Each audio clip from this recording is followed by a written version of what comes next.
vamos a hablar en esta mañana bajo la temática, y voy a utilizar muchos términos teológicos, por eso les pido su atención individida, y si quieren tomar notas, tomen notas, pero yo sé que esto va a ser de mucha bendición. El Departamento de Educación Cristiana ha puesto una temática para estos congresos, y como es un congreso no pretendo predicar, pretendo enseñar. Educación que impacta los corazones fue la temática que se les puso a estos congresos simultáneos. Yo voy a agregar y voy a ahondar y voy a tratar de llegar al meollo del asunto de la educación. Quiero reflexionar con ustedes sobre unos temas de educación que yo creo que son relevantes y bien importantes para estos tiempos. Si usted no se tiene que poner de pie, Colosenses capítulo 2, versículo 8 y Romanos 12, 2. Voy a utilizar esas dos porciones bíblicas.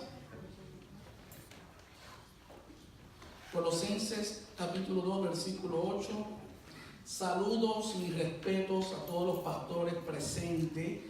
Es un honor siempre poder disertar la palabra en presencia de ustedes, y lo hago con toda humildad, entendiendo y sabiendo que he aprendido y sé que puedo aprender mucho más de cada uno de ustedes. Mi respeto los honro en este día a todos los pastores que están presentes, Pastor Emilio Vega, el Pastor Peyot, Pastor Medina, todos los pastores, gracias por su presencia en este lugar. Colosenses capítulo 2, versículo 8. La palabra de Dios reza de la siguiente manera.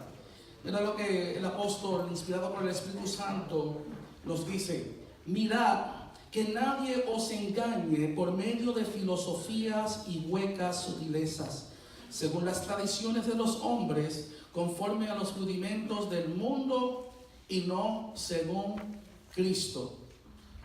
Vuelvo y recalco: conforme a los rudimentos del mundo y no según Cristo.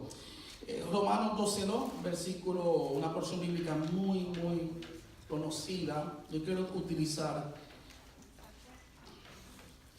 y redimiendo el tiempo, no voy a utilizar el estilo expositivo ni textual, pero sí quiero extraer en correlaciones y en paralelismo conceptos que la Biblia nos va a traer y nos va a arrojar mucha luz en cuanto a la temática. Romanos 12:2, versículo, posiblemente mi verso más favorito en cuanto a la doctrina, porque abarca tanto. Dice: no os conforméis a este cosmos, este siglo, sino transformaos, metamorfosis, por medio de la anacainosis, de la renovación de vuestro entendimiento, para que podáis discernir y comprobar cuál sea la buena voluntad de Dios, la cual es agradable y perfecta. Estaremos reflexionando y dando una conferencia bajo el tema: un llamado a la ortodoxia, de la ortodoxia a la ortopraxis bíblica, o un llamado a la ortodoxia y a la ortopraxis cristocéntrica, bibliocéntrica. Padre, gracias te damos. Hemos llegado a este lugar con deseo de recibir enseñanza, palabra tuya, palabra que trae aliento, palabra que nos confronta, que nos motiva, nos edifica, nos ubica y nos concientiza. Confróntanos, Señor, a través de tu palabra. Queremos ser no solamente oidores, sino hacedores de ella. Utilízame, Espíritu Santo, para ser efectivo en la transmisión de ella y de esta enseñanza, para poder ser de bendición, un agente catalizador para este cuerpo de líderes, de ministros que se encuentran presentes en esta preciosa mañana. Y me encargaré de darte a ti toda la gloria y toda la honra, porque solamente tú te la mereces. Alguien que diga un aleluya. Alguien que diga una gloria a Dios. Dale la mano al que está a tu lado. Dale la mano al que está a tu lado y dale una sonrisa colgate. Y si tiene Nutella, no le digas nada, que se quede con la Nutella de la sonrisa. Aleluya. Puede sentarse. Ya mismo me llega, dime, me anuncia, me necesita para el proyector. Si nos vamos, esto se va a poner mejor, ¿ok? Un llamado de la ortodoxia a la ortopraxis. De la ortodoxia a la ortopraxis. Objetivo, mi gente, el predicador es el mismo que se ve, ¿verdad? Denme unos minutitos que una de las conferencias uno como que comienza como el avión encendiendo el motor y despegando de esta manera, no como el helicóptero. A veces los predicadores quieren despegar sus mensajes como el helicóptero y después no pueden aterrizarlo. Usted entiende lo que estoy diciendo. Objetivos del seminario. A mí me gusta hablar, mis estudiantes lo saben, por eso lo disminuí a 3 objetivos. Número 1, creando un lente exegético en la educación pentecostal.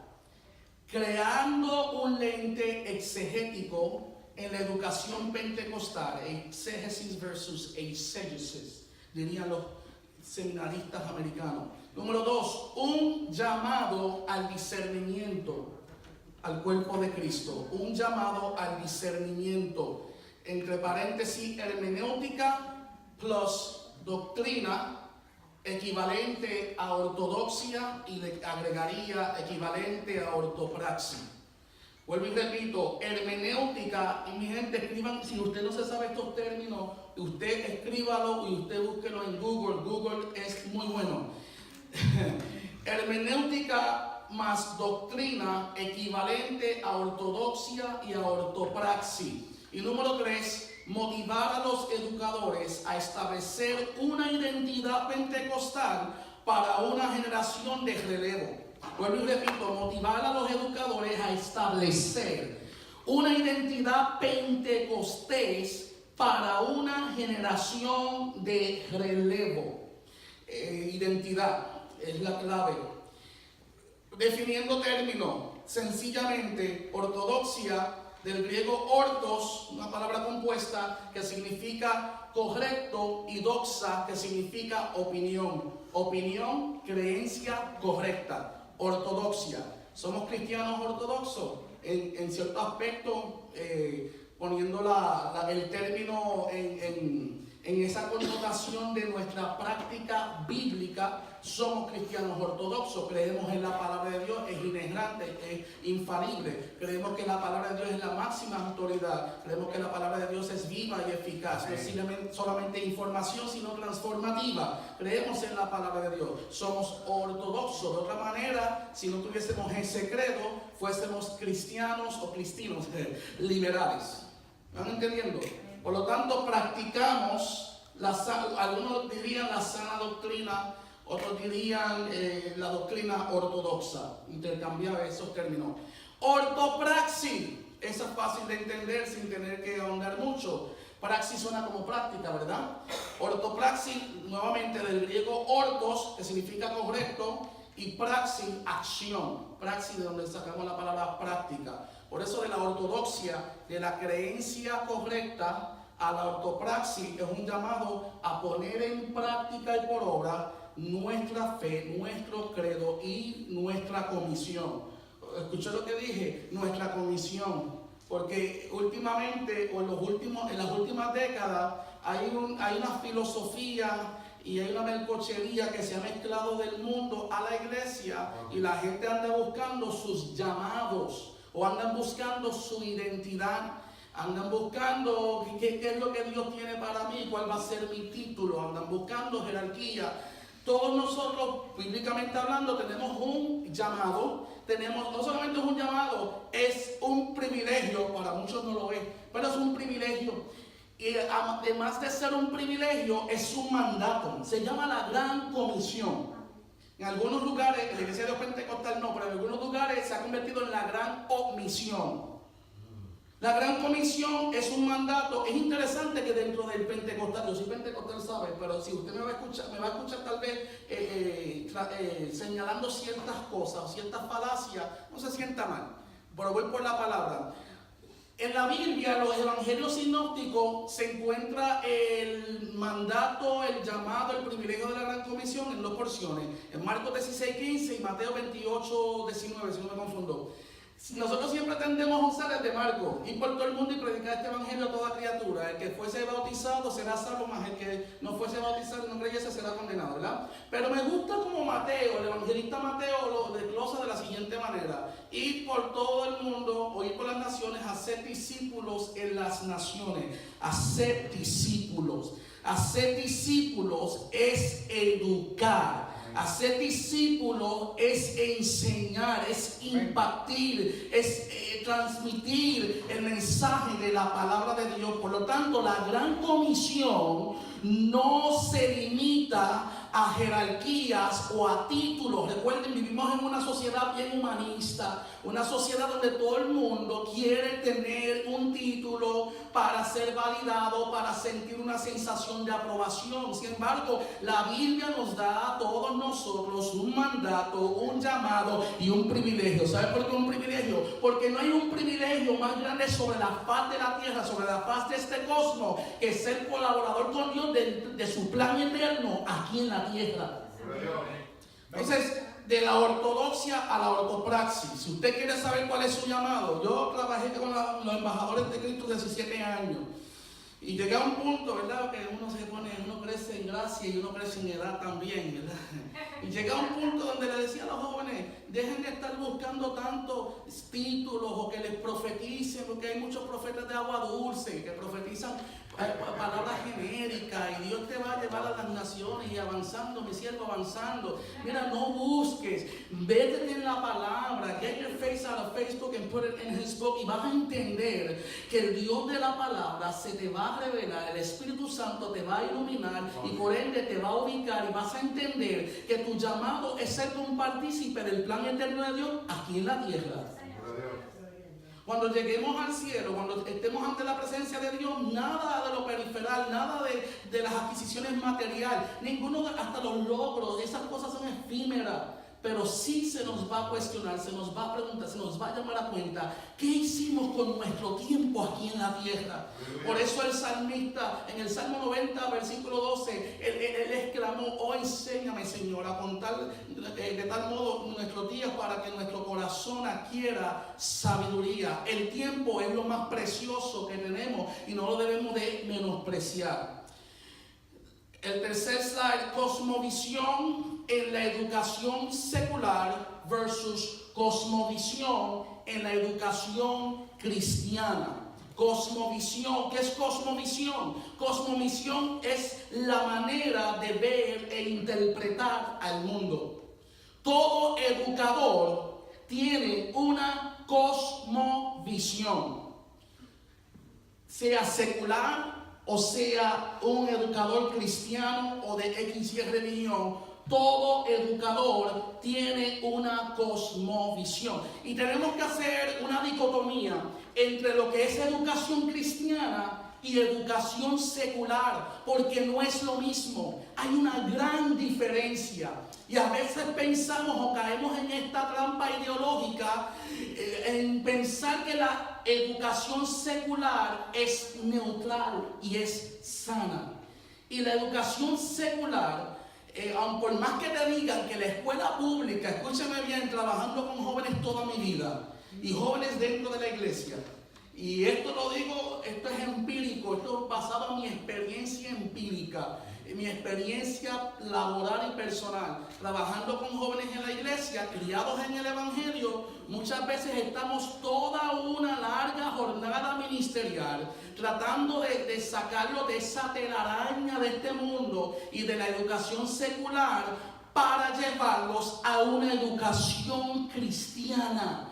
Porque en sus escuelas, en su entorno, en este mundo y esta obsesión y adicción de redes sociales, están inundados e intoxicados de educación efímera, dañina y secular.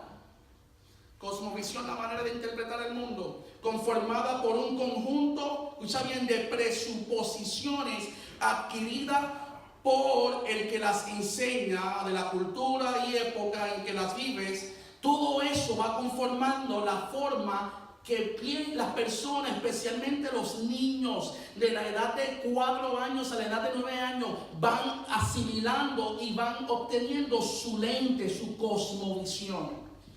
Nunca la educación es neutral, valga la redundancia. Todas llevan una carga filosófica y está basada en una cosmovisión que se transmite a los estudiantes. No existe tal cosa como educación neutral. Lo interesante del asunto es, sí, adelante. Lo interesante del asunto es, mi amado, que estamos en este lado. Estamos luchando, estamos contra la marea. Y dentro del ámbito eclesiástico, dentro de la iglesia, estamos compitiendo con el mundo. Las escuelas, lo que se llamaba antes escuela dominical, que ahora son escuela bíblica, se han convertido en unos 50 minutos semanal, donde realmente no es suficiente tiempo para educar y para contrarrestar una semana entera, no solamente los que estudian, si son jóvenes o niños, los que van a la escuela, sino lo que lo está nutriendo, con lo que se nutren en la televisora, en la prensa, en las redes sociales, en su celular. Es muy poco tiempo. Y estamos luchando con eso. Y dentro del ámbito eclesiástico, dentro del esquema educativo, hay unas cosas que tenemos que evaluar. Como educadores, como iglesia, hay muchas cosas. We have to be real. Tenemos que ser real, que tenemos que evaluar. ¿Qué estamos enseñando? Y una de las cosas que está careciendo el mundo pentecostal actualmente es una carencia de enseñanza doctrinal. La enseñanza se ha convertido humanista y motivacional, carente de doctrina. Tú haces una encuesta y tú pasas unas encuestas a muchas personas dentro del pentecostalismo trinitario para ver si asimilan la doctrina de la Trinidad versus la doctrina de la herejía de la unicidad del modalismo de Saberio. Y muchos pentecostales trinitarios no saben defender, no saben articular la doctrina fundamental del Dios Trino. Que no me venga que es como el huevo y la yema y esas interpretaciones flojas. O que es como el sólido y el líquido y el gas. No, es una doctrina bien profunda, es una doctrina muy abarcadora, pero es una doctrina bíblica. Y los apologistas que van en contra de esta doctrina fundamental, pues rápido vienen a decir, es que la palabra Trinidad no existe en la Biblia. Sin embargo, ellos usan la palabra Biblia y la palabra Biblia no existe en la Biblia. ¿Van entendiendo? Entonces, es necesario entender nuestro credo, es necesario entender nuestra teología y es necesario saber ejercer exégesis y la hermenéutica como educadores. Vamos a ver si estamos. Cosmovisión secular. Vamos con la cosmovisión secular. Secular no es una mala palabra. Secular, del latín seculum, significa mundo en sentido temporal. El mundo como cosmos, la palabra cosmos que se encuentra en Romanos 12:2, pero secular significa mundo no en el sentido material, sino en el sentido temporal, el aquí y el ahora. Parte del punto de la premisa, de la siguiente premisa: esta vida es lo único que tenemos, no hay nada más allá. No hay nada trascendente. Nosotros nacemos, vivimos, nos reproducimos, nosotros morimos y el mundo termina. Colorín colorado, el cuento se acabó. De la nada venimos y a la nada vamos. Todo tiene que ver con el aquí y con el ahora. Eso es educación secular. Esa es la filosofía. Esa es la filosofía. Quiero ubicarlo. Esa es la filosofía del secularismo o del humanismo secularista. Nunca la educación es neutral. Se me fue. Ajá. Todas llevan una carga filosófica. La educación es poderosa. La educación es poderosa no solamente por la enseñanza y los elementos que contienen, sino que la educación viene siendo poderosa por aquel o aquella que la transmite. Dentro de la transmisión de la educación hay unos ingredientes, unos elementos, unas cualidades que debemos de tener. Y entre ellas está el carisma. De hecho, se nos llama carismáticos, ¿verdad? O pentecostales, carismáticos, pentecostales.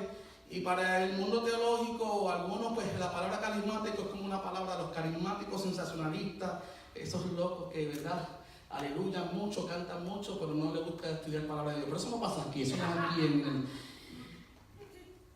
Carisma es un don. Cuando Pablo le escribe y le deja el legado a Timoteo, le dice, por lo cual te aconsejo, le da un consejo, que avives el fuego del don de Dios que está en ti. Claro, nosotros los pentecostales, especialmente los jóvenes, pues malinterpretamos y mutilamos ese versículo bíblico, hacemos un mal exégesis, y de un exégesis hacemos un exégesis y empezamos a hablar que aviva el fuego del don del Espíritu Santo, ese fuego es el... No, aviva el fuego del don. Está hablando figurativamente, la palabra don ahí viene del original griego carisma. Está diciendo a Timoteo, como joven pastor vas a necesitar carisma. El carisma es un don de comunicación. ¿Están conmigo? El carisma, tú puedes ser el maestro, tú puedes ser el educador más de más conocimiento y más intelectual, pero si no tienes el don de comunicación, carismata, si no tienes carisma, no vas a poder persuadir. Por lo tanto, hay gente, no solamente nosotros pentecostales, nosotros sí tenemos carisma, somos conocidos por eso. Escuchando a la esposa de Sánchez cantando, y yo decía, wow, ¿verdad?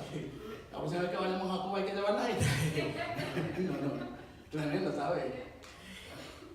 Carisma, pero hay gente en el ámbito secular que también tienen carisma, mucho carisma.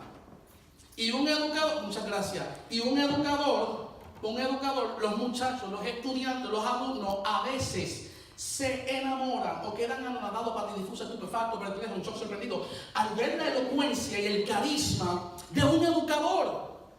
Se cuenta la historia de un joven árabe, tímido. Cuenta la historia que este joven era tímido, extremadamente tímido, de una familia muy pudiente.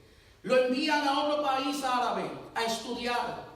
Y en este país comienza a estudiar bajo la tutela de un maestro muy influyente.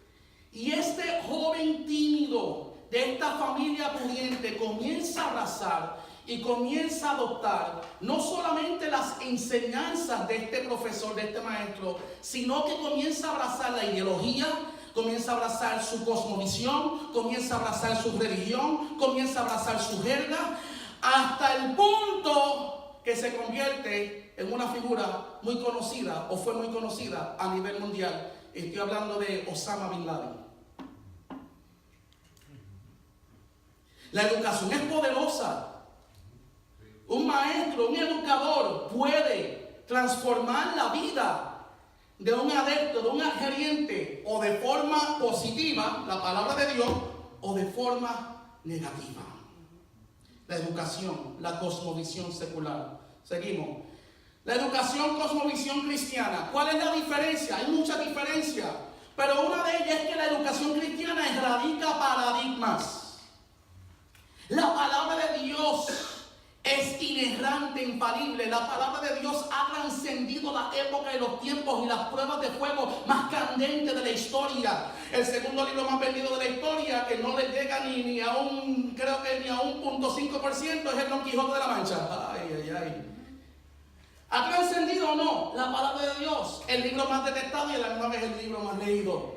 Erradica paradigmas. Establece fundamentos que nos llevan a darle sentido y valor eterno a nuestra vida y por ende a los que nos rodean en nuestro entorno. Transciende el corazón trayendo formación. La educación cristiana trae formación, metamorfosis y anacainosis. Romanos 12:2. Activa el propósito y el designio del alumno. La palabra de Dios. La Biblia dice en Mateos, alguien vaya conmigo, Mateos 6, 19 al 21. Mateos 6, 19 al 21. El que lo tenga lo puede leer, pero con mucha fuerza. La palabra de Dios. La diferencia a lo que lo van buscando es que la educación secular es en el aquí y en el ahora. Pero la educación cristiana transciende. Transciende. La educación cristiana transciende. ¿Por qué? Porque nosotros no fuimos creados para el aquí y el ahora. Fuimos creados para la eternidad. Mateo 6, 19 al 21. No os hagáis tesoros en la tierra, donde la polilla y el orín corrompen y donde ladrones minan y hurtan, sino haceos tesoros en el cielo, donde ni la polilla ni el orín corrompen y donde ladrones no minan ni hurtan. Porque donde está vuestro tesoro, allí está también. Repite esa parte otra vez. Porque donde está vuestro tesoro, allí estará también Nuestro corazón. Ese versículo establece la gran dicotomía entre la educación secular, el aquí y el ahora, y la educación cristiana que trasciende. ¿Sí? Cuando fuimos creados, esto es un preámbulo, mi gente. Esto que estamos viviendo es un preámbulo.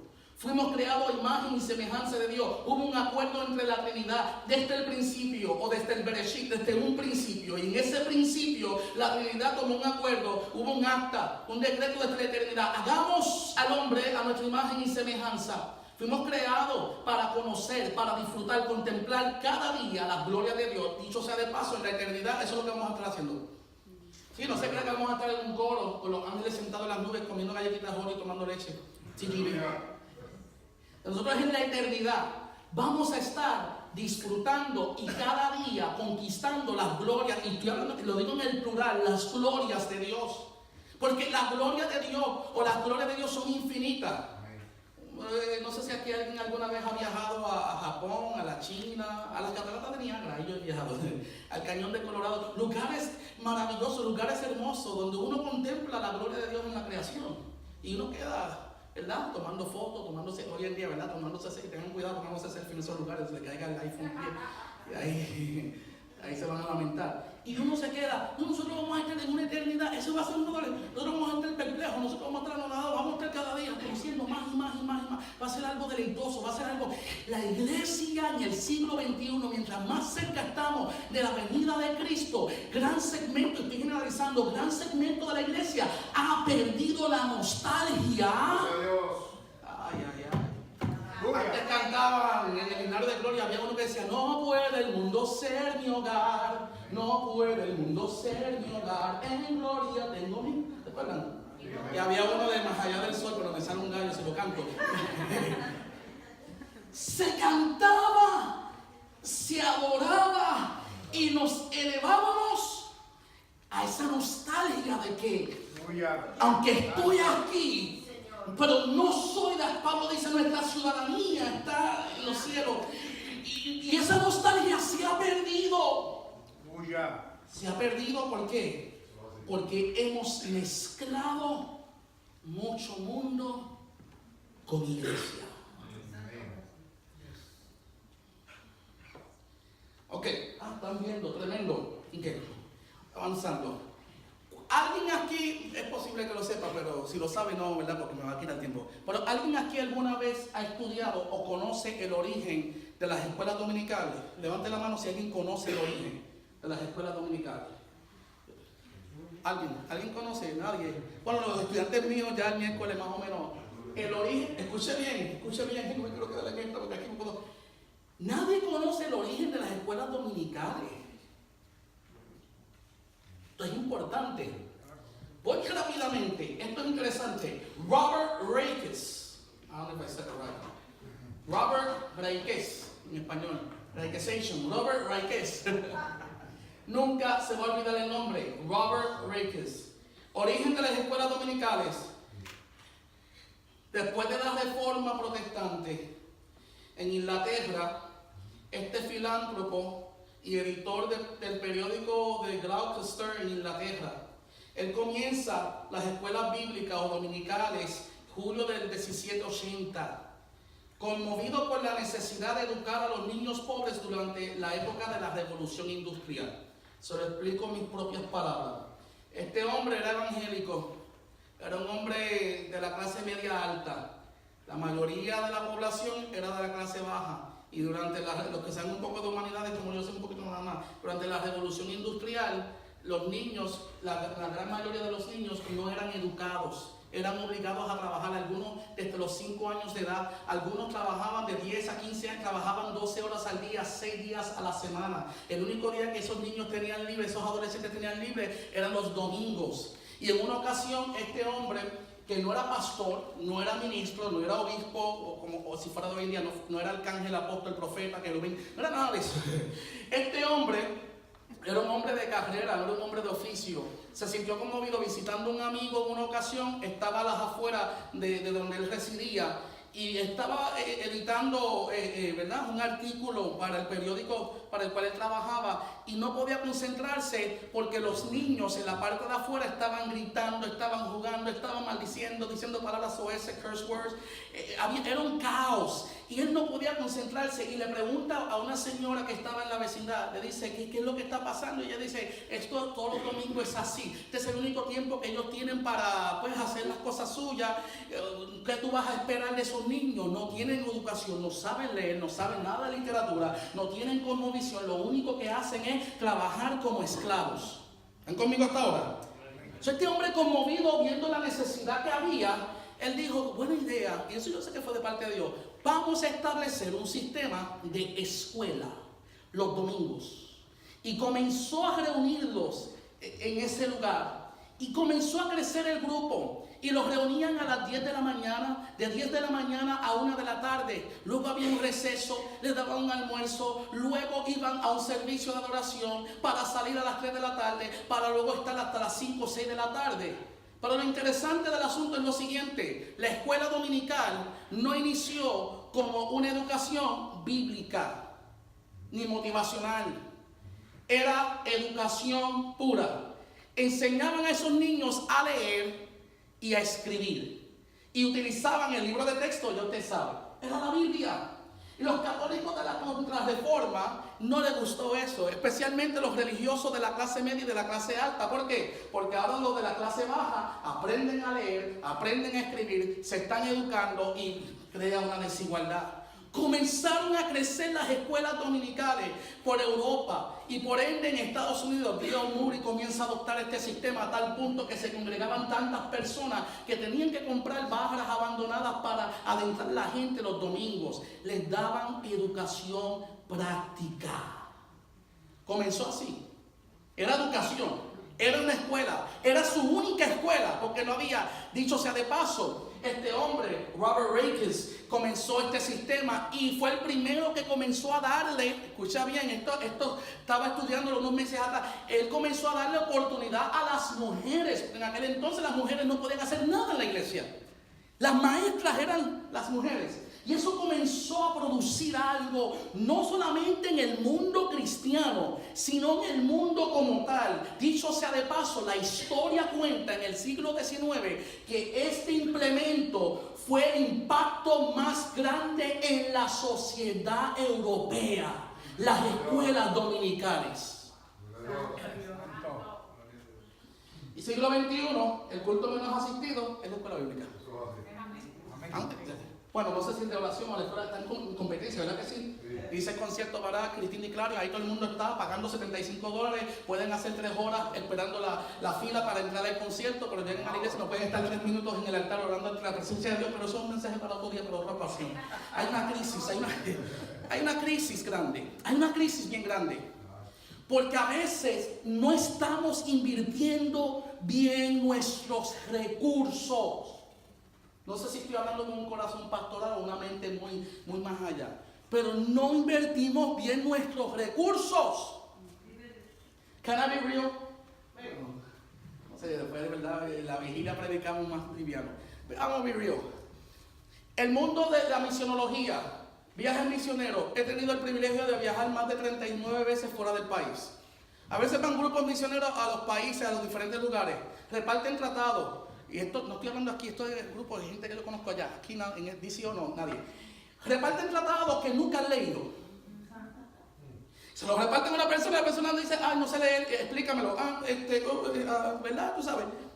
Tocan las puertas, Dios te bendiga, vamos a traer un culto, a tener unos payasos, vamos a traer Chapulín Colorado allí vestido, recitando todo el poder de Cristo que me fortalece, y vamos a dar comida y traigan a la gente. Y he escuchado personas decirme, una vez fue un viaje, no le prediques el evangelio, no entres de fuerte, ve linealmente para que piensen que somos, ¿verdad?, ecuménicos y para que vayan allá. Y yo decía, wow, porque lo que transforma es la palabra y la verdad de la palabra.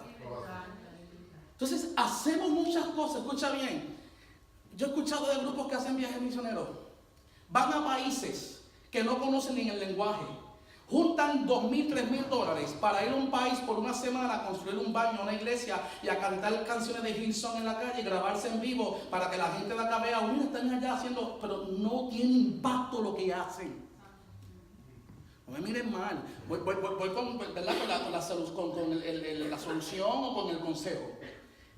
No me ponga a pensar, yo digo, wow, un grupo de 30 personas se fueron a África, se fueron a Japón, no conocen el lenguaje, si hacemos la matemática, 30 por 3 son $90,000. ¿Usted sabe lo que se puede hacer con $90,000? El día que yo sea pastor, le estoy huyendo. Usted sabe, usted escucha bien, porque estoy hablando de, usted sabe lo que es usted ser pastor y usted decirle a la iglesia, hermano, yo sé que los niños les están molestando y les dan iPhone 10. Yo no puedo creer, niños de 10 años, 12, 13 años con iPhone 10. Y los padres, en vez de ejecutar Proverbios 22:6, instruye al niño en su camino y cuando fuese, o educa, dice otra traducción, toma el iPhone, toma la tableta para que me dejes quieto. Dale, métete a YouTube, o vete a jugar juegos, o vete a Netflix, sin supervisar lo que están haciendo. En vez de eso decir, la iglesia está abierta, vamos a dar educación X día. After School Program. Por ejemplo, ¿verdad? Traigan a sus niños, traigan a sus jóvenes, que vamos a tener clases a los niños de 8, 9, 10 años, o de 5 años. Vamos a enseñarle francés, va a haber un curso de portugués, un curso de alemán, un curso de ruso. Un niño de esa edad, la mente es bien elástica. Y si comienza a aprender un tercer lenguaje, usted sabe lo que es esa inversión, un tercer lenguaje, ese día el tiempo se va volando, ese niño o niña de 5, 6, 7 años, usted le da 5, 6, 7, 8 años, cuando tenga 15 años, y usted diga, vamos para Japón, vamos para Portugal, ya va a tener su traductora en el viaje misionero, que va a conocer el lenguaje, va a conocer la cultura y va a tener la educación para impactar la eternidad en la vida de la gente. Invertir en eso, invertir en destreza, destreza de música, destreza educativa, destreza. Hay que invertir, nuestro esfuerzo tiene que ser bien canalizado y la inversión tiene que ser bien canalizada también. Escuché lo que estoy diciendo, iglesia, escuché lo que estoy diciendo, lo que acabo de decir ahora. Yo quisiera regresar el tiempo y haber aprendido un tercer lenguaje. Yo siempre sentí en mi juventud un llamado para Brasil, para Portugal. Ese era el lenguaje que quería aprender. He tratado, se me ha hecho bien difícil. It's too much in this mind right now. Pero si alguien me hubiese dicho, mira, aparte de la música y de los jueguitos, y ven a aprender un lenguaje, una cultura, a tu edad de 8 años, yo ahora mismo estuviese hablando 4 lenguajes. Están mirando raro. Sí, español, inglés, portugués y spanglish, porque ese es otro lenguaje. Por lo tanto, las escuelas dominicales eran centros educativos. Alguien diga conmigo educación. La educación cristiana lo abarca todo, mi gente. Escucha bien, rápidamente, un llamado a los exégetas a imitar a Jesús, nuestro exegomán o exegemán. Exégesis o hermenéutica es la ciencia de la interpretación. El exégesis es el trabajo de interpretar de forma legítima y forma correcta las Sagradas Escrituras. Tengo estos estudiantes de hermenéutica, fenomenal. Casi todos tienen me relajando, yo creo que tienen, no sé, porque todavía no he recolectado su portafolio. Pero cada semana ellos han estado haciendo compendios exegéticos de versículos bíblicos. ¿Han aprendido o no han aprendido? Ya me están asustando. Ricky dio una presentación que yo me quedé, ya tú sabes, estuve falto, no ha dado perplejo para tu difusión, me quedé en shock. Decía, tremenda presentación. Están desmenuzando, están ahondando en la palabra de Dios para responsablemente y poderoso. ¿Verdad que todos los versículos que no los voy a mencionar aquí porque no quiero que nadie se sienta mal, pero todos los versículos que hemos discutido, al profundizar en ellos, hemos arrojado más luz y el significado dentro de ellos es más poderoso. ¿Verdad que sí? Si pusiera 2 o 3 a presentar ahora, pudiesen, recuerdan, la letra mata, pero el espíritu vivifica. Ese es uno que se malconnota en el pentecostalismo. Diga el débil, fuerte soy. Todo el mundo una declaración de fe, pero si lo vemos en un contexto no tiene nada que ver con una declaración de fe. Mucho, hay que escudriñar la palabra. Mira lo que dice la Biblia en Juan 1:18. Porque esto de exégesis, interpretación, tanta teología, pues mira lo que dice la Biblia. Juan 1:18, el Evangelio Teológico dice: a Dios nadie le vio jamás, el unigénito Hijo. Hay predicadores de la Reforma Apostólica del Reino ahora que dicen que, ¿verdad?, que todos somos unigénitos. No, uno. Nosotros somos hijos por adopción. Eso, ¿verdad?, una teología buena. Unigénito Hijo que está en el seno del Padre, Él le ha dado a conocer. Si Él, el Hijo, Él, Jesús, le ha dado a conocer. La palabra conocer en ese versículo viene del griego exegomai, que significa exégesis. En otras palabras, esta porción bíblica está estableciendo que Jesucristo es el exégesis de la deidad. Amén. Gloria a Dios. ¿Alguien me está entendiendo? Jesucristo es el exégesis de la deidad. Exegomai, literalmente nos da a entender eso. Jesús nos insta. Mira lo que es Jesús, nuestro exégesis, en Juan 5:39. ¿Alguien se lo sabe de memoria? ¿No? Para no mandar a alguien a buscarlo. Dice: escudriñad las Escrituras, porque a vosotros os parece que en ellas tenéis la vida eterna, y ellas son las que dan testimonio de mí. ¿Quién está dando el mandato? Jesucristo, el exegomai. Nos está diciendo: escudriñad las Escrituras, porque en ellas encontraréis la vida eterna, y ellas son las que dan testimonio de mí. O sea, esto no es cuestión. Yo recuerdo en una época, hay ignorancia pentecostal cuando uno era niño joven. Ay, padre, no sé qué predicar, no entiendo la Biblia. Abre la Biblia y pon tu dedo mágico de fuego. Y en el primer lugar donde, ¿verdad?, donde termina ahí, de ahí baja y Dios te va a hablar. Y después, ¿verdad?, el dedito aparecía en el Pentateuco y uno, ¿verdad?, se volvía como que uno entiende todas estas cosas. No, es escudriñar, es sacar tiempo, es ejercer exégesis. Exégesis versus exégesis, bien fácil. La diferencia. Exégesis es lo bueno, ¿sabe? Exégesis es lo negativo. Por lo tanto, ya hay 2 o 3 jóvenes en la iglesia y 2 o 3 estudiantes que ya tienen algo, ¿verdad? Si están escuchando una palabra o una enseñanza, si es exégesis, hacen... Si es exégesis.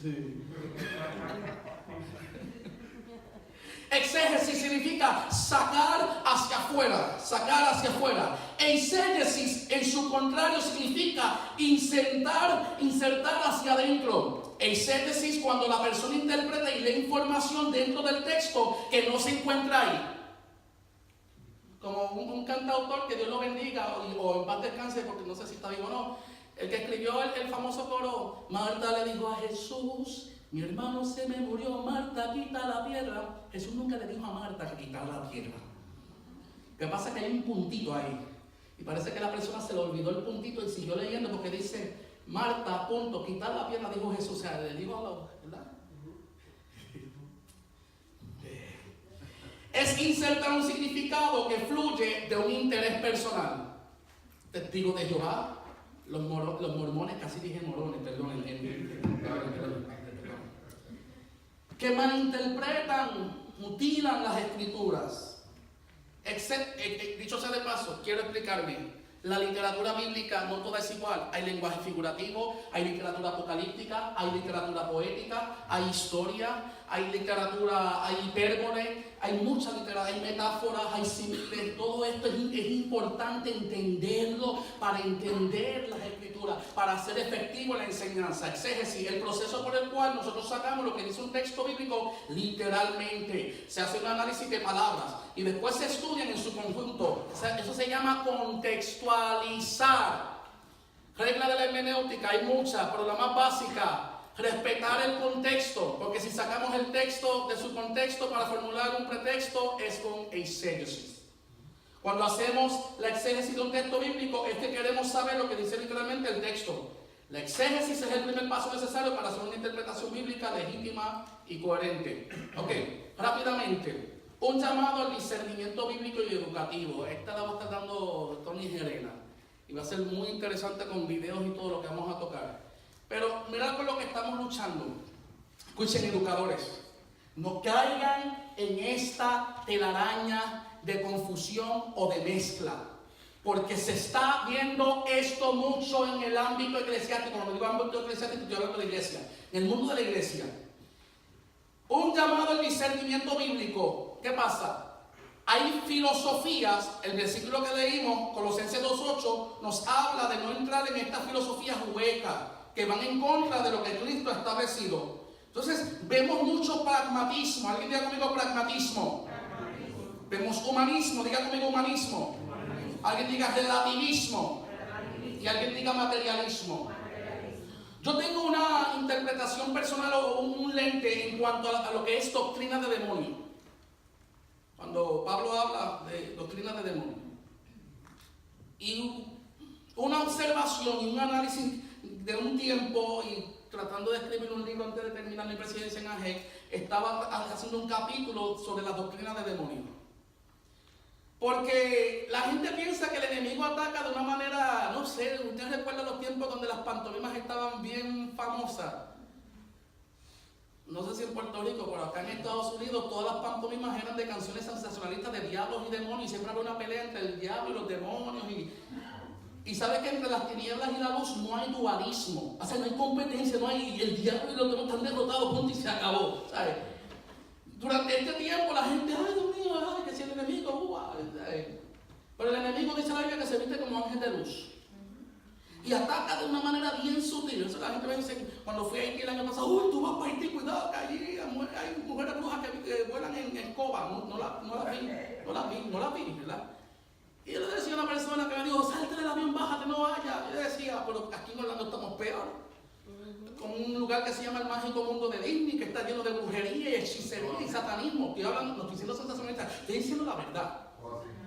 Estamos rodeados. Lo que pasa es que en algunos países el enemigo opera de algunas maneras, pero aquí en Estados Unidos de América la gente ha perdido el discernimiento por el bendito, y no es bendito, ya usted sabe lo que es, materialismo. Gloria a Dios. Mira, se ha adentrado el pragmatismo. Y ya mismo voy a cubrir pragmatismo, pero rápido, humanismo. ¿Qué es humanismo? El hombre es el centro. Y en muchos lugares, usted no se ha dado cuenta que cuando el evangelio o la iglesia, o cuando la iglesia en épocas diferentes han estado bajo persecución, más la gente busca de Dios y más los avivamientos surgen. Pero cuando la iglesia está cómoda, la gente se cree que vienen a la iglesia para ser servidos. La gente, ay, no más para la iglesia, el diácono no me saludó. Me quitaron el espacio de estacionamiento. Se sentaron en la banca donde me he sentado los últimos 20 años. Yo soy un fiel diezmador de la iglesia. Me voy de la iglesia, renuncio. La gente se cree, ay no, ¿quién va a predicar? No, yo no quiero escuchar. ¿Quién va a cantar? A mí no me gusta cómo se canta. Sí, porque la alabanza y la adoración no es para nosotros, es para Dios. Entonces entramos, escúchame bien, en una mentalidad mundanalística donde yo vengo para ser servido. Porque también se adentro esta mentalidad de la bendición y estos coros caprichosos que de vez en cuando son buenos cantando, pero Señor, bendíceme, bendíceme, bendíceme ahora y ahora y ahora. Mira, el que entiende el concepto y la doctrina de la gracia anda día y noche agradecido, porque reconoce que somos inmerecedores de esa sangre redentora preciosa que nos lavó y nos limpió de todo pecado y nos da vida eterna. Es por gracia, mi gente. Esto no es por obra. ¿Sabe? Por eso el humanismo lleva al ser humano a pensar, antropocentrismo se llama, ¿verdad? A pensar que es la última pupusa en El Salvador, la última arepa en Venezuela, la última baleada en Honduras, la última capullo de piñones, la última Coca-Cola en el desierto. Aleluya. Y aquí el centro, en nuestra cosmovisión, el centro es Jesucristo. Lucas 9:23 dice, si alguno quiere venir en pos de mí, niéguese a sí mismo cada día, tome su cruz y sígueme. Ya, erradiqué el humanismo. El humanismo no puede. Pero hemos metido mucho el humanismo. Yo escucho tantos evangelistas predicar, no confrontan pecado, no hablan de arrepentimiento. Dios libre que toquen el libro de Apocalipsis, no amonestan el pecado, pero todo el choque de la mano, el que está a tu lado, dile, Dios lo va a hacer ahora. Y Dios lo va a dar. Humanismo. Déjame. Relativismo. No hay verdades absolutas, dice el relativismo. Toda verdad está basada a tu experiencia o a tu opinión propia. No hay verdad absoluta. ¿Tú sabes qué se está metiendo en las iglesias? Ay, no sé si... Gracias, Jonathan, mi amigo. Una aceptación al homosexualismo. Escuché los otros días a uno decir, no, cuando la Biblia, un predicador conocido, que cuando la Biblia dice ni los afeminados heredarán. No está hablando de los... Déjenme a los muchachos amaninados quietos, a los niños consentidos, porque eso habla en el original de aquellos que les gustaba vestirse de mujer. Y yo decía, la misma cosa. La misma cosa. Entonces, el mundo, esa comunidad, que es menos de 1%, tiene una agenda tan fuerte en las escuelas de sus niños. La agenda está bien fuerte y la iglesia está callada. Escucha, nosotros hemos sido llamados a restaurar, hemos sido llamados a amar. Pero el evangelio es dunamis, es poder de Dios. Y yo rehúso predicar y pensar que hay pecados que son imposibles para Dios libertar. Hay que predicar la palabra, la sana doctrina tal y cual es. Yo no puedo debatir con lo que está establecido en la Biblia. Hay gente que se ofende. Yo en una ocasión estoy predicando, creo que fue en una convención, y recité ese versículo y me escribieron un email ofendido. Yo, pero es que yo recité, lo dice la Biblia, no lo digo, lo dice el libro de Apocalipsis, Pablo escribiéndole, yo no lo digo, lo dice la Biblia. La amistad con el mundo es enemistad con Dios. El que se hace amigo del mundo se constituye. Ahí no está hablando metafóricamente, figurativamente, en similes, no. Está hablando literalmente. Hay enemigos de Dios. Aún en las iglesias. Sí, Señor. Aleluya. Sí, Señor. Aún en las iglesias. Por eso a veces no vemos la presencia. Por eso llegamos al culto a veces y tenemos que estar hasta las 9 de la noche para sentir algo. Y 10 pesos para los aleluya y $5 para los gloria a Dios y alábalo, y si lo alabas te goza y dale. ¿Por qué? Porque la Biblia dice, andarán juntos si de acuerdo no estuviesen. Entonces en la casa tenemos Netflix y estamos viendo las series porque hay cristianos que están obsesionados, adictos. Game of Thrones, Walking Dead, 13 Reasons Why, todas estas series, satanismo, ocultismo, hechicería, brujería, maldiciones, homosexualismo, lesbianismo, pecado, por un tubo y 7 llaves, como decía mi abuelo en Puerto Rico. Entonces si yo me siento y me pongo a ver esas cosas, con mi actitud y con mi comportamiento le estoy rindiendo culto a eso. Estoy validándolo, estoy diciéndole a las tinieblas, estoy de acuerdo con tu basura. Gracias, Dios. Y luego venimos con una cosmovisión torcida y distorsionada, con desviaciones. Entonces, hay un problema, estoy hablando a los educadores de los adultos, con la juventud, que son más débiles, ¿verdad? Y el problema es que también está telaraña y estamos toda una larga vida en el evangelio, en la fe, tratando de liberarlos a ellos en vez de discipularlos. Un joven no tiene que esperar a los 20, 30 años para comenzar a vivir su designio.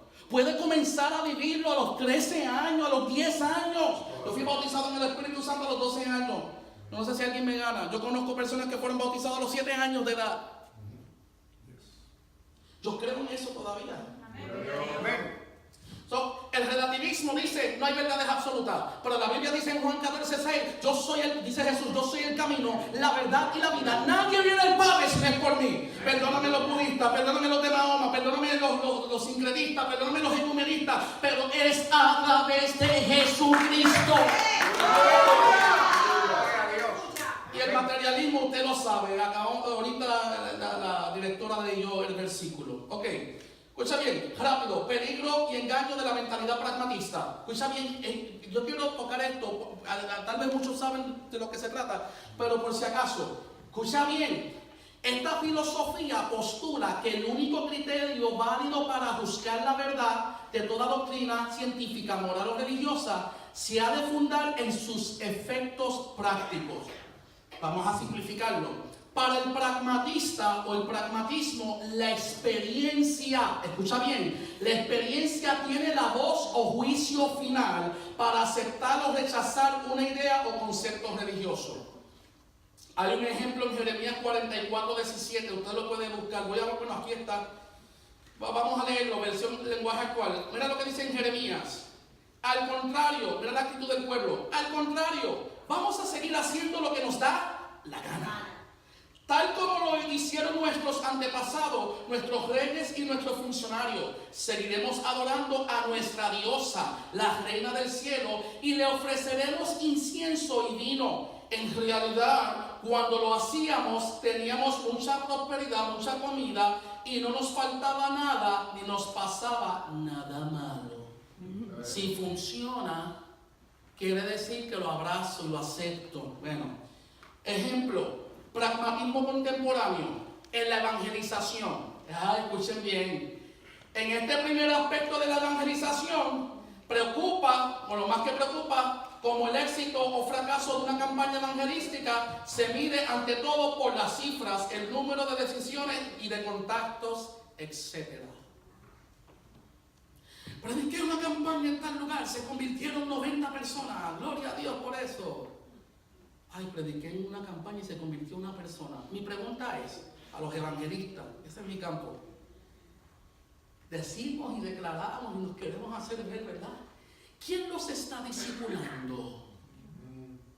Yo he visto tantas campañas y hacían llamados y repite esta oración conmigo. Y la persona, por el efecto de la música, una palabra linda que lo hizo llorar, repetían una oración, pero no entendían absolutamente nada de lo que se estaba diciendo. ¿Quién está discipulando? ¿Quién? En la eclesiología, en la iglesia, la meta de una iglesia no es crecer con muchos miembros, sino que todos los miembros crezcan a la imagen de Cristo. En algunos lugares hay tanto pragmatismo. Estoy botando aceite, ¿verdad? ¿Lo digo o no lo digo? Hay tanto pragmatismo que ahora parece que esto de ministerio se ha convertido en una competencia de trofeos y de quién tiene más medallas y quién tiene más placas y quién tiene más. Bendito Jesús. El que tenga oído, oiga. El énfasis prioritario en los números puede desvirtuar la importancia bíblica de la madurez espiritual y la santidad, que son los aspectos a cultivar no solo de manera individual, sino también comunitaria. Yo no me voy a meter ahí, cuando salga lo hago, no lo voy a hacer, Escucha, y ya tengo buenas noticias, voy terminando. ¿Entendieron lo del pragmatismo, verdad que sí? ¿Lo entendieron bien? Cuando le den el premio, ¿verdad? De la iglesia más. Déjame poner. Aquí lo importante es la presencia de Dios. Aquí lo importante no son los números, son las almas. Y lo último, identidad pentecostal para una generación de relevo.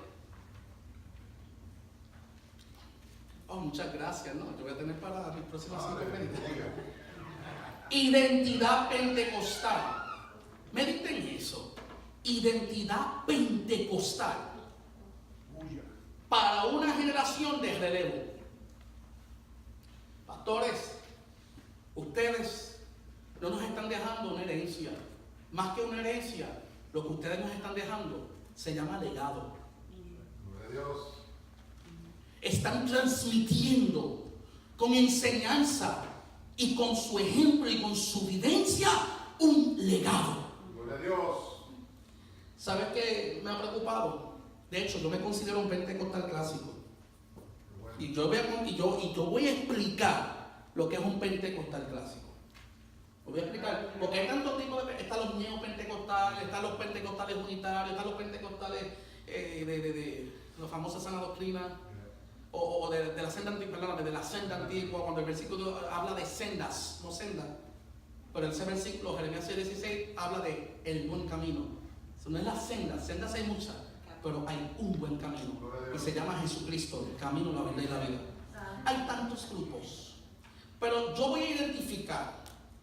La Biblia dice en Amos 8:11, ahorita lo repetí, vendrán días a la tierra donde habrá hambre, no hambre de pan ni sed de agua, sino de escuchar, de oír palabra de Dios. Yo estoy orando que llegue. Que llegue. ¿Sabe por qué? Porque necesitamos más doctrina. ¿Saben por qué? Porque yo quiero conocer más de Dios. Hay gente que quiere los beneficios y quieren de Él, pero no lo quieren a Él. Presentan un Dios en forma de Santa Claus. Presentan un Dios de magia. Declara, decreta, y si no te gusta, llama al departamento de cancelación y cancela. Hay gente que y declaro esto, y declaro lo otro, y declaro esto, y declaro lo otro. Mira, mi gente, yo declaro la palabra. Amén. O sea, cuando digo declaro, yo hablo la palabra. Cada oyente, está de cada oyente recibir y nutrirla y hacerla germinar o no. Por más que yo te declare y te decrete, si no, mira, mi gente, el único que puede hacer eso es Dios. Hemos querido usurpar. ¿Por qué? Porque escuchamos tanta jerga, tanto modismo. Mucho modismo, ahora todo es reino. Ya no se da cuenta. Yo lo puedo detectar. Tal vez he estudiado demasiada teología, lo puedo detectar. Ahora escucho un predicador hablando de la atmósfera, de las esferas y las dimensiones y los ámbitos.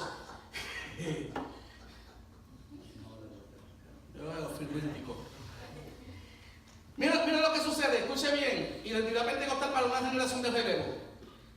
Se está traspasando un relevo a una generación. Los estudiantes de MIPA que están aquí, están casi todos, son 25, faltan 2 o 3. A ustedes se les está, yo estoy impresionado, yo no pensaba que ellos iban a venir, todos. Yo estoy bien impresionado. Qué bueno. Yo estoy impactado. Yo he dado MIPA en 4 centros desde los 22 años, ahora tengo 31. Y nunca he visto un grupo, ¿verdad? No de hecho, no digan, es que son de la iglesia del no. Yo creo que hay como 5 iglesias representadas, ¿sabes? La Sanford, la Conciana, esta la iglesia local, o sea, el DCO con uno del noreste y uno de centro sur. DCO es la crema, ¿sabes? Me impacta al ver que la palabra está convocando, impactando a estos jóvenes. Todos son jóvenes. El que tenga menos de 100 años, todos son jóvenes. El que se adentra en la palabra se adentra en la fuente de la palabra. ¿Sabes por qué ellos están? Esta gente, ellos son inteligentes, estas muchachas son profesionales secularmente. Lo que yo estoy dando, hay uno, mira, ¿dónde está? Hay una ahí que me decía los otros días, yo pensaba que tú ibas a ser más difícil, yo pensaba que tú ibas a ser más retante. Estoy parafraseando, ¿verdad? El examen final. Yo me impresioné, yo decía, wow, el examen final yo creo que es más fácil, porque ellos no saben, ¿verdad? De lo que es, y ellos están aquí, ¿por qué? Porque aman la palabra, porque ellos tienen un llamado de parte de Dios, porque un relevo está siendo traspasado a ellos. Y dentro de este grupo, dentro de esta escuela exegética, aquí hay pastores, hay misioneras, hay maestros, hay educadores, están aquí. Y esto es lo que hay que fomentar. Pero voy a dar una crítica constructiva, nadie se sienta mal. Una crítica constructiva. Mi gente, dentro de nuestro mundo pentecostal, no debe existir esta mentalidad de que, para aprender realmente palabra, tengo que ir a MIPA. Debe de ser cada semana en nuestras iglesias. No me hable de apologética, no me hable de escatología, no me hable de armateología, de la doctrina de la salvación. Eso se lo dejan para los de MIPA. ¡No! Por eso no podemos casi evangelizarle a los musulmanes. Ni si apenas los testigos de Jehová, que son lo más fácil que hay. Mi gente, eso es lo más fácil que hay. Pero cuando vamos con los musulmanes, hay millones aquí en Estados Unidos. No solo, ¿ustedes saben que los musulmanes, en Puerto Rico hay musulmanes? En Latinoamérica hay musulmanes. ¿Qué estamos haciendo? Son almas de salvación. Y somos una generación de relevo. Yo rehuso pensar que la gloria de Pentecostés se quedó con Juan Lugo en el 16 en Ponce. Yo rehuso pensar que la gloria del Pentecostés contemporáneo se quedó con William Seymour allá en la calle Azusa. Yo rehuso pensar eso. Yo creo que Dios se está levantando, escúchame bien, una generación de relevo que se va a adentrar en la palabra y luego de adentrarse en la palabra van a recibir poder de lo alto. Escucha rápido. Yo estoy terminando, ahora no tengo ganas de predicar. Mira lo que dice la Trinidad educando. La persona del Espíritu Santo como maestro. ¿Cuántos saben que el Espíritu Santo es maestro? Amén. Ay, qué bueno, porque para mucha gente el Espíritu Santo es más que fuego, aceite, paloma, con un colito a 120 millas por hora y cabellos erizados en la piel. Es una persona, no es una fuerza activa, es una persona, la persona más prestigiosa sobre la faz del universo, tan prestigioso que el mismo Jesús dijo, podrán hablar mal del Padre, del Hijo, pero el que blasfeme contra el Espíritu Santo, mira qué preeminencia se le da. Fuimos sellados por él para el día de la redención, dice Efesios capítulo 4. El Tesalonicense dice, no apaguéis el Espíritu.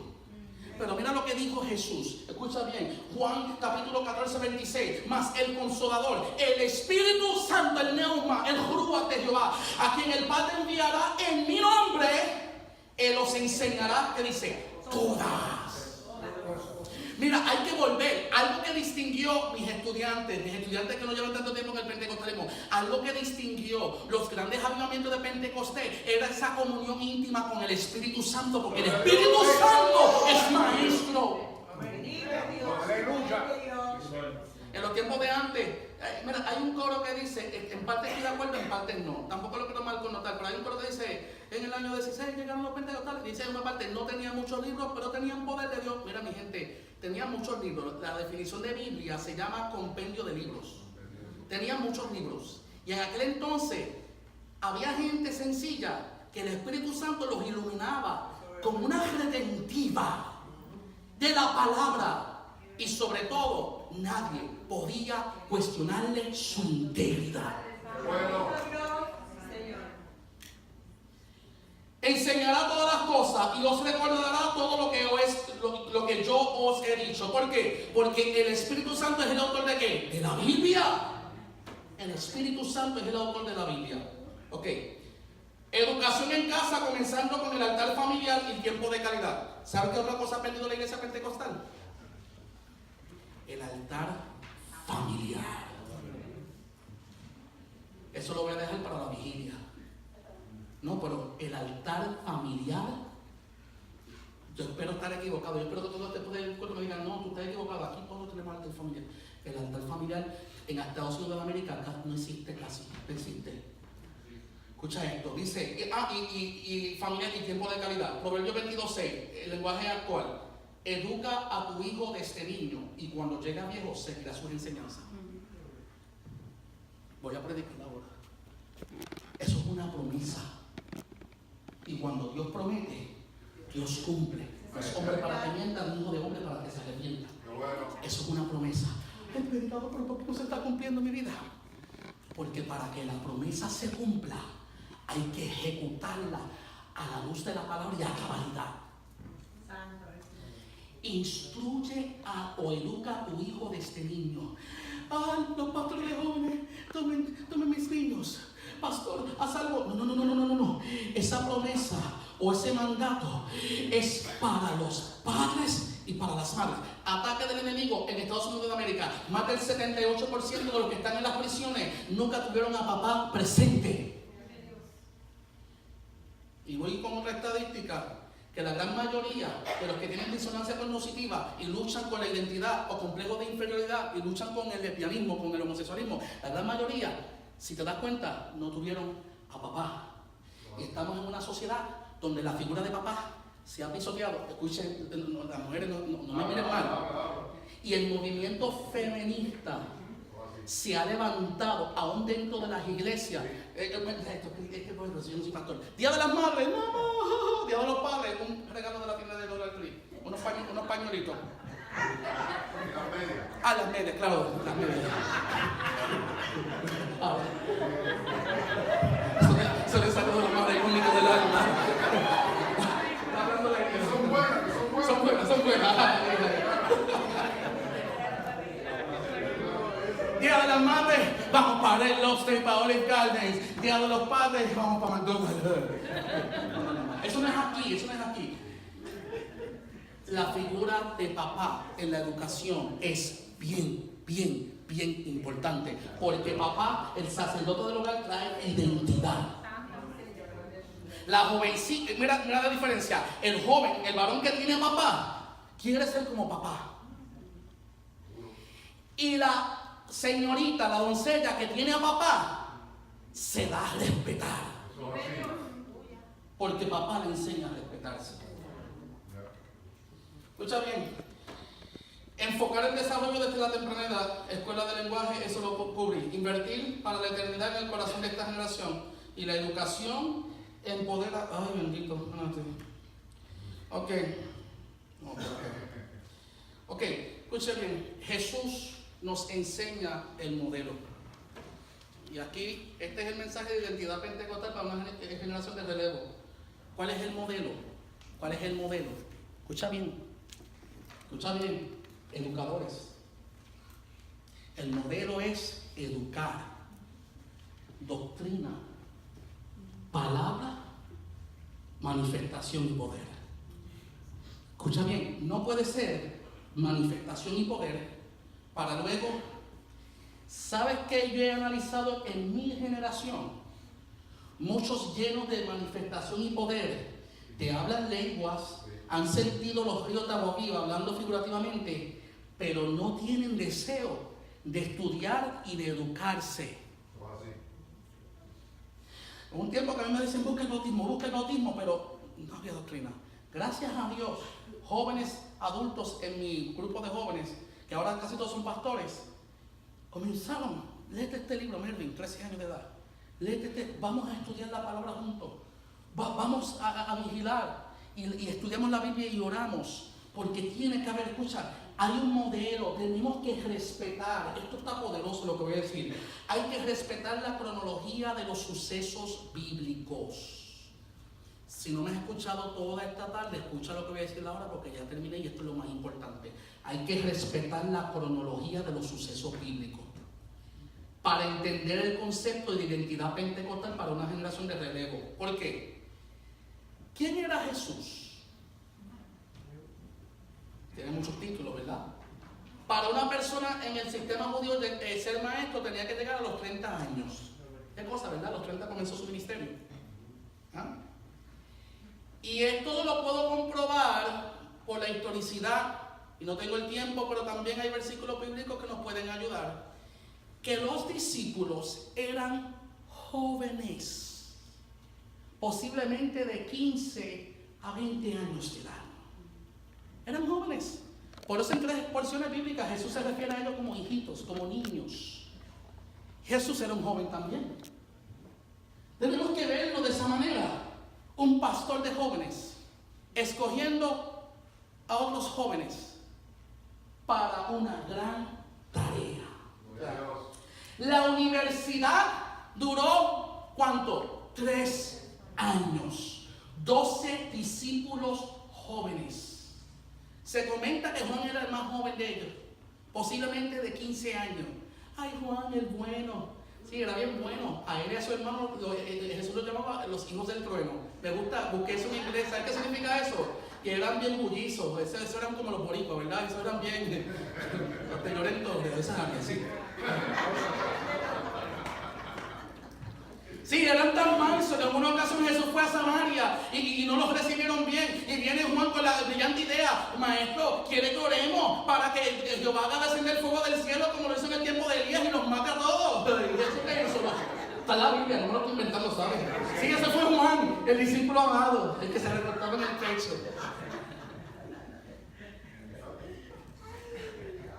Dios ha tenido que bregar con todos nosotros, ¿sabes? 12 discípulos jóvenes escogidos. Escucha mi clase. Hagan el análisis en esto. 12 discípulos jóvenes escogidos, educados, procesados para luego ser empoderados en el día de Pentecostés. No lo podemos hacer al revés. La educación es importante porque cuando estamos educados en la palabra, eso va a provocar hambre. Escuché una vez en una ocasión trabajando en mi primer liderazgo en AGEC, no era presidente, una gran líder me decía: ay, ¿qué vamos a hacer con los líderes, con estos jóvenes, con los distritos? No quiere, nadie quiere buscar a Dios, nadie quiere asistir, nadie quiere obedecer. Y yo, ay, hay que hacer algo. No, es que es imposible llevar un camello y obligarlo a beber agua. Es imposible obligarlo a beber agua, es imposible. Y yo, a mí no sé, me vino algo, a lo mejor lo leí inconscientemente, me vino a la mente. Y yo dije, claro, es imposible obligarlo a beber agua. Pero ¿sabe qué se puede hacer? Poner unas toneladas de sal debajo de su lengua para que la sal provoque sed. Bueno. Mas vosotros sois la sal nosotros somos la sal. Y cuando tú enseñas palabra de Dios, y cuando tú educas bajo la unción con denuedo, cuando tú educas con la confianza y la afirmación que el Espíritu te da con el conocimiento de la palabra, esa enseñanza se va a transmitir a tus alumnos y va a provocar hambre y sed de Dios. Aleluya. Somos la sal. Escucha, escogidos, procesados, educados, ¿para qué? Fueron empoderados en el día de Pentecostés. Tiene que haber un equilibrio, mi gente. Tiene que haber un equilibrio. ¿Sabes cuál es el equilibrio? Erudición y dunamis. Tiene que haber sabiduría, pero presencia de Dios. Tiene que haber transformación, metamorfosis, anacainosis, pero también educación. Tiene que haber ortodoxia, pero también ortopraxia. Si predicas mucho fuego, fuego, fuego sin palabra, eres un emocionalista. Si predicas mucha palabra elocuente, palabra esférica y de dimensiones que nos llevan y nos catapultan a niveles que nos adentran y no tienes presencia, eres un agente informativo y no transformativo. Por eso necesitamos educación y el dunamis del Espíritu Santo de Dios. Amo el privilegio de la Gran Comisión porque establece que el llamado es para todos nosotros. Todos nosotros somos parte de ese equipo de educadores campeón que hemos sido comisionados a ser discípulos a las naciones. Y dicho sea de paso, estamos en Orlando, Florida, y estamos rodeados de las naciones. No tienes que salir de aquí, ¿sabes? Aquí están todas las naciones reunidas. Soy un pentecostal clásico. ¿Sabes por qué? Y honro a los pastores que están presentes. Y honro a este siervo de Dios que ha dejado legado en el mediano oeste. Y cada vez que voy a predicar allá, siempre el nombre de Bolívar sale.